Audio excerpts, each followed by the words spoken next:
are still watching Kababayan LA, and we are still here at the Enchanted Farm, Agawad Kalinga Village here in Bulacan, Philippines. Earlier, I told you we're going to meet some very inspiring kababayans, mga bata pa lang po, very talented and budding entrepreneurs. Na in fact, they call themselves social entrepreneurs, and they have some businesses that will not only enrich themselves but also help the poor kababayans here in the Philippines. But before that, marami na pong natulungan ang Gawad Kalinga. Kilalanin po natin ang ilan sa kanila.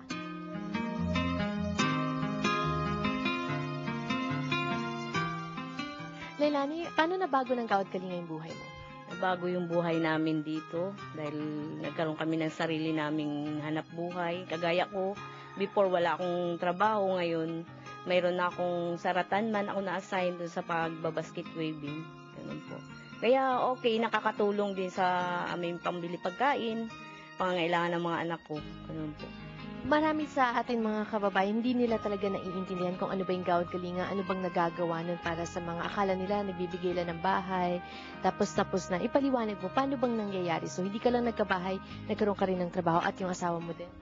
Yung asawa ko, doon pa rin sa dati niyang trabaho, pero naging okay kami dito kasi before, siya may bisyo ba? Nagsusugal, hindi siya umuwi ng bahay ng maaga, pero dito dahil malayo na, parang nagpupursige na siya sa trabaho niya dahil siyempre itong lugar namin magiging model community, kaya na rin siya, nag-iingat na rin siya na maaga na siyang umuwi, hindi na siya nagsusugal.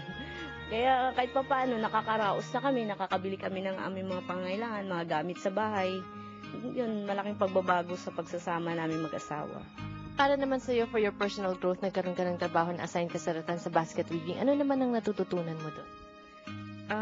Dati wala akong alam talagang trabaho eh. Talagang pangangapit bahay lang ang alam ko eh. Tapos nag-aangkas-angkas ako sa pagbamaniw ng asawa ko kasi tricycle driver siya. Ganun. Dito ako, nakakapagtanim kami, nagtulong-tulong kami dyan sa pagpapaganda ng kapaligiran, sa pagbabasket waving, malaking bagay din na idagdag sa experience ko. Ganun po. May plano ka pa bang lumipat o ano bang plano mo? Magtatagal ka na ba dito? Ano bang gusto mong gawin sa hinaharap?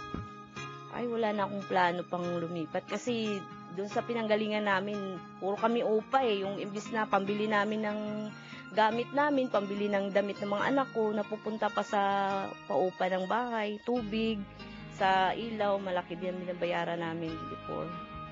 Naisip mo ba na someday magkakaroon ka ng ganitong libreng bahay, pati trabaho? Naisip mo ba yun? Hindi ko naisip yun kasi nung dumating kami dito sa Maynila, mag-asawa, talagang nangupahan na kami.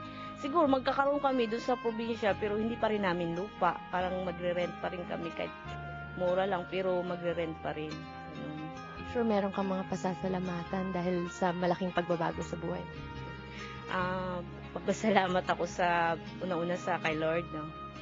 Sa CFC, tapos sa may-ari ng lupa, si Brother June Balbina, si Teto Tony Miluto, saka sa GK Management Team, ganun.